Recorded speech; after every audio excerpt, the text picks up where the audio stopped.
امام مالک نے خبر دی انہیں نافع نے کہ عبداللہ بن عمر فساد کے زمانے میں عمرہ کرنے کے لیے جب مکہ جانے لگے تو آپ نے فرمایا کہ اگر مجھے کعبہ شریف پہنچنے سے روک دیا گیا تو میں بھی وہی کام کروں گا جو رسول اللہ صلی اللہ علیہ وسلم کے ساتھ ہم لوگوں نے کیا تھا۔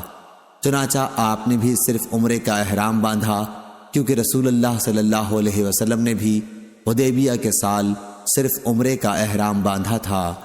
صحیح بخاری حدیث نمبر 1806۔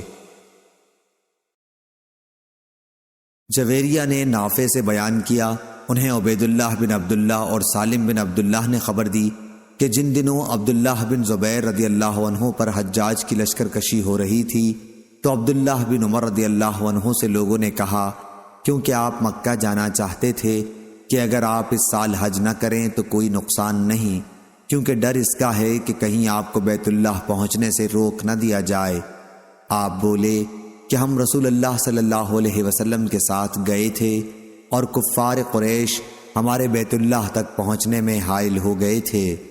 پھر نبی کریم صلی اللہ علیہ وسلم نے اپنی قربانی نہر کی اور سر مڈا لیا۔ عبداللہ نے کہا کہ میں تمہیں گواہ بناتا ہوں کہ میں نے بھی انشاءاللہ عمرہ اپنے اوپر واجب قرار دے لیا ہے، میں ضرور جاؤں گا، اور اگر مجھے بیت اللہ تک پہنچنے کا راستہ مل گیا تو طواف کروں گا، لیکن اگر مجھے روک دیا گیا تو میں بھی وہی کام کروں گا جو نبی کریم صلی اللہ علیہ وسلم نے کیا تھا۔ میں اس وقت بھی آپ کے ساتھ موجود تھا۔ چنانچہ آپ نے ذوالحلیفہ سے عمرے کا احرام باندھا، پھر تھوڑی دور چل کر فرمایا کہ حج اور عمرہ تو ایک ہی ہیں، اب میں بھی تمہیں گواہ بناتا ہوں کہ میں نے عمرے کے ساتھ حج بھی اپنے اوپر واجب قرار دے لیا ہے۔ آپ نے حج اور عمرہ دونوں سے ایک ساتھ فارغ ہو کر ہی 10ویں ذی الحج کو احرام کھولا اور قربانی کی۔ آپ فرماتے تھے کہ جب تک حاجی مکہ پہنچ کر ایک طواف زیارت نہ کر لے پورا احرام نہ کھولنا چاہیے۔ صحیح بخاری حدیث نمبر 1807۔ جویریہ نے بیان کیا ان سے نافع نے کہ عبداللہ کے کسی بیٹے نے ان سے کہا تھا، کاش آپ اس سال رک جاتے تو اچھا ہوتا۔ اسی اوپر والے واقعے کی طرف اشارہ ہے۔ صحیح بخاری حدیث نمبر 1808۔ اکرمہ نے بیان کیا کہ ابن عباس رضی اللہ عنہ نے ان سے فرمایا، رسول اللہ صلی اللہ علیہ وسلم جب حدیبیہ کے سال مکہ جانے سے روک دیے گئے تو آپ صلی اللہ علیہ وسلم نے حدیبیہ ہی میں اپنا سر مڈایا اور ازواج مطہرات کے پاس گئے اور قربانی کو نہر کیا، پھر آئندہ سال ایک دوسرا عمرہ کیا۔ صحیح بخاری حدیث نمبر 1809۔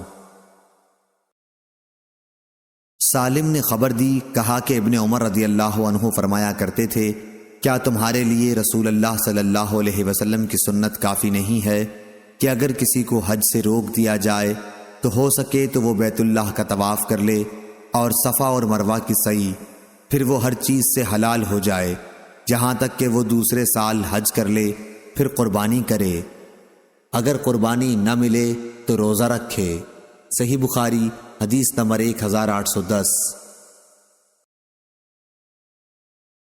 معمر نے خبر دی، انہیں ظاہری نے، انہیں عروہ نے اور انہیں مسعود رضی اللہ عنہ نے کہ رسول اللہ صلی اللہ علیہ وسلم نے صلح حدیبیہ کے موقع پر قربانی سر مڈانے سے پہلے کی تھی، اور آپ صلی اللہ علیہ وسلم نے اصحاب کو بھی اس کا حکم دیا تھا۔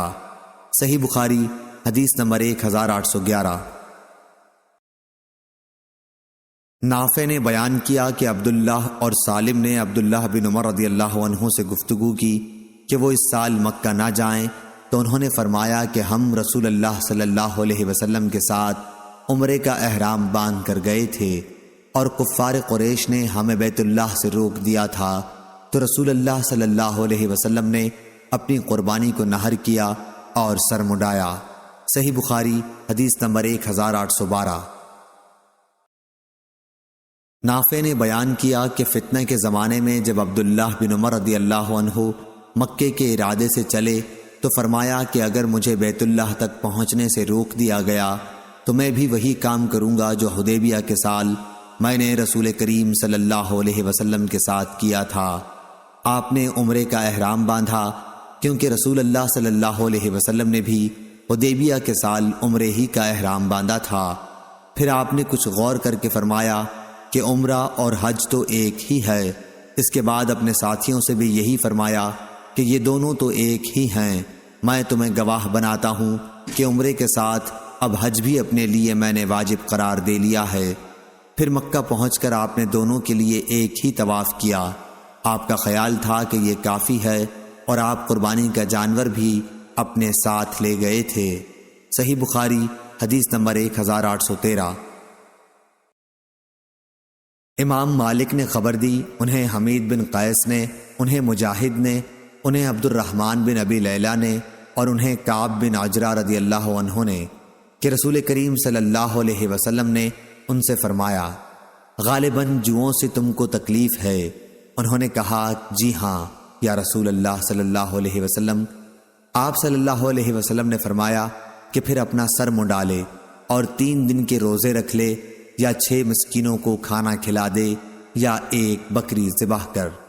صحیح بخاری حدیث نمبر 1814۔ مجاہد نے بیان کیا، انہوں نے کہا کہ میں نے عبد الرحمن بن ابی لیلہ سے سنا، ان سے کعب بن عجرہ رضی اللہ عنہ نے بیان کیا کہ رسول کریم صلی اللہ علیہ وسلم حدیبیہ میں میرے پاس آ کر کھڑے ہوئے تو جوئیں میرے سر سے برابر گر رہی تھیں۔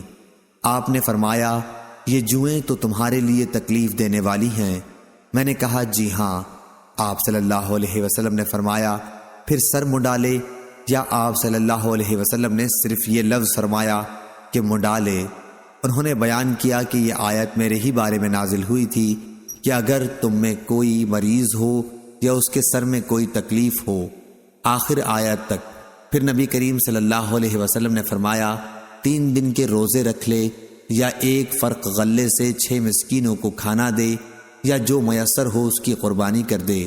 صحیح بخاری حدیث نمبر 1815۔ عبداللہ بن معقل نے بیان کیا کہ میں کعب بن عجرہ رضی اللہ عنہ کے پاس بیٹھا ہوا تھا۔ میں نے ان سے فدیہ کے بارے میں پوچھا تو انہوں نے کہا کہ قرآن شریف کی آیت اگرچہ خاص میرے بارے میں نازل ہوئی تھی، لیکن اس کا حکم تم سب کے لیے ہے۔ ہوا یہ کہ مجھے رسول اللہ صلی اللہ علیہ وسلم کی خدمت میں لایا گیا تو جوئیں سر سے میرے چہرے پر گر رہی تھیں۔ آپ صلی اللہ علیہ وسلم نے یہ دیکھ کر فرمایا، میں نہیں سمجھتا تھا کہ تمہیں اتنی زیادہ تکلیف ہوگی، یا آپ نے یوں فرمایا کہ میں نہیں سمجھتا تھا کہ جہد مشقت تمہیں اس حد تک ہوگی، کیا تجھ کو ایک بکری کا مقدور ہے؟ میں نے کہا کہ نہیں۔ آپ صلی اللہ علیہ وسلم نے فرمایا کہ پھر 3 دن کے روزے رکھ، یا 6 مسکینوں کو کھانا کھلا، ہر مسکین کو آدھا سا کھلائیو۔ صحیح بخاری حدیث نمبر 1816۔ مجاہد نے بیان کیا کہ مجھ سے عبد الرحمن بن ابی لیلہ نے بیان کیا اور ان سے کعب بن عجرہ رضی اللہ عنہ نے کہ رسول اللہ صلی اللہ علیہ وسلم نے انہیں دیکھا تو جوئیں ان کے چہرے پر گر رہی تھیں۔ آپ صلی اللہ علیہ وسلم نے پوچھا، کیا ان جوؤں سے تمہیں تکلیف ہے؟ انہوں نے کہا کہ جی ہاں۔ آپ صلی اللہ علیہ وسلم نے انہیں حکم دیا کہ اپنا سر منڈالیں۔ وہ اس وقت حدیبیہ میں تھے، صلح حدیبیہ کے سال، اور کسی کو یہ معلوم نہیں تھا کہ وہ حدیبیہ ہی میں رہ جائیں گے، بلکہ سب کی خواہش یہ تھی کہ مکے میں داخل ہوں۔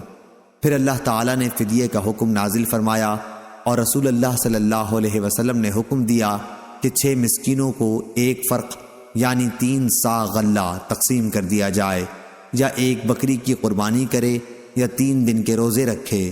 صحیح بخاری حدیث نمبر 1817۔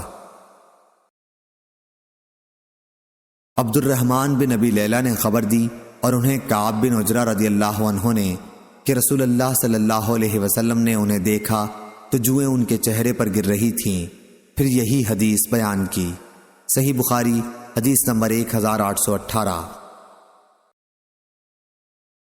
شعبہ نے بیان کیا، ان سے منصور نے، ان سے ابو حازم نے اور ان سے ابو ہریرہ رضی اللہ عنہ نے بیان کیا کہ رسول اللہ صلی اللہ علیہ وسلم نے فرمایا، جس شخص نے اس گھر کعبے کا حج کیا اور اس میں نہ رفث یعنی شہوت کی بات منہ سے نکالی اور نہ کوئی گناہ کا کام کیا، تو وہ اس دن کی طرح واپس ہوگا جس دن اس کی ماں نے اسے جنا تھا۔ صحیح بخاری حدیث نمبر 1819۔ سفیان ثوری نے بیان کیا، ان سے منصور نے، ان سے ابو حازم نے اور ان سے ابو ہریرہ رضی اللہ عنہ نے بیان کیا کہ رسول اللہ صلی اللہ علیہ وسلم نے فرمایا، جس نے اس گھر کا حج کیا اور نہ شہوت کی فحش باتیں کی نہ گناہ کیا تو وہ اس دن کی طرح واپس ہوگا جس دن اس کی ماں نے اسے جنا تھا۔ صحیح بخاری حدیث number 1820۔ Hello friends, subscribe my channel Hotties92.